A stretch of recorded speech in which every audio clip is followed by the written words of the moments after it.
এবারে এই ভিডিওটাই বলুন, যে গতকালকে যে ভিডিওটা ভাইরাল হয়েছে, যেখানে নাকি বলা হচ্ছে একটা যে বাবা মা যারা শোকাহত, তাদের সঙ্গে আমরাই শোকে রয়েছি, তাদের মনে হয় অবস্থাটা তো আর বয়ান করা যায় না, সেই জায়গায় আমরা ধরতে পারবো না, স্পর্শ করতে পারবো না, এতটা কঠিন সময়ের মধ্যে দিয়ে তারা যাচ্ছে।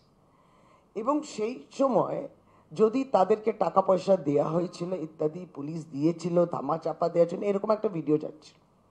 তার পাশে পাশে আবার আরেকটা ভিডিও এসছে যেখানে বাবা মারাও এইরকম একটা অভিযোগটাকে অসত্য বললেন এবং তারা বললেন এটা মিথ্যা, আমরা কিন্তু আমাদের মেয়ের জন্যে একেবারেই তাড়াতাড়ি, যে মেয়ে আমাদের মধ্যে নেই তার জন্য বিচার চাই।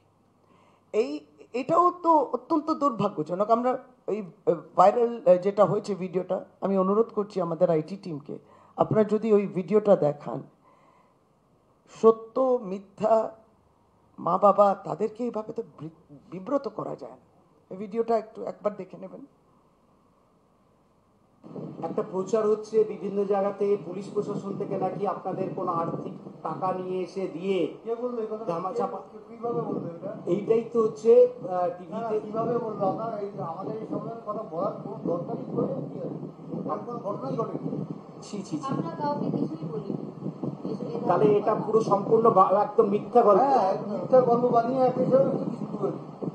আমরা বিচার চাইছি, যারা আমাদের সহযোগিতা করবে তারা আমাদের যারা ন্যায় পায়, ন্যায় বিচার পায়, সেই ব্যবস্থা করুন।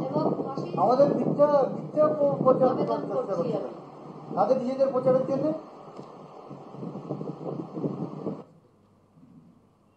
এই তারপর তারা যে এই যে ভিডিওটা, সেটা আমরা বললাম। সুতরাং আমরা যেটা বলছি যে তারা এমনিও শোকাহত রয়েছেন এবং অত্যন্ত কঠিন অবস্থায়, খুব দুঃখে আমরা সকলেই রয়েছি।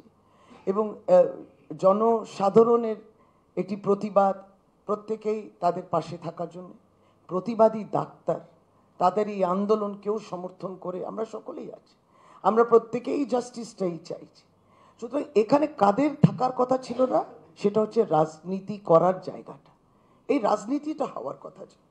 তা আমরা একটাই খুব বিনম্রভাবে বলার চেষ্টা করছি যে মা বাবার উপরে কোনো রাজনৈতিক দল যেন চাপাচাপি না করে, কোনো রাজনৈতিক ফায়দা যে দলগুলো নেয়, এবং তারা একটি ডেড বডি পেলে বিগত দিনগুলোতে অনেক অসংখ্য আমাদের উদাহরণ রয়েছে যেখানে তারা এই ভালচার পলিটিক্স করেছেন, যারা একটা লাশ পেলে সেটাকে নিয়ে রাজনীতি আরম্ভ করেছে, একটা মৃত্যু হলেই আর রাজনীতি।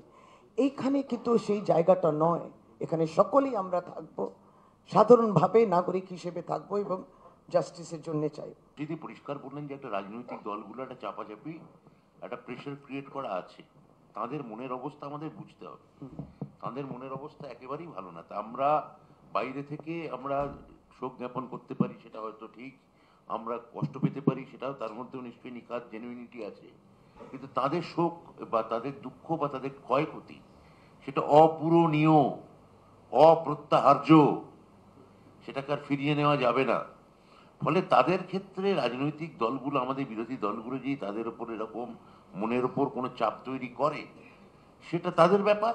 কিন্তু আমরা ওই যে অভিভাবক বা তাদের যে মা বাবা, তাদের পাশেই থাকতে চাই।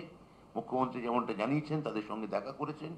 আমরা, তারা যাই বলুন না কেন, আমরা তাদের অত্যন্ত সংবেদনশীলতা এবং বেদনার সঙ্গে তাদের আমি দেখতে চাই। আমরা অর্থাৎ তাদের কোনো বক্তব্য নিয়ে আপনাদেরও অনুরোধ করি, কাটা ছাড়া করবেন না।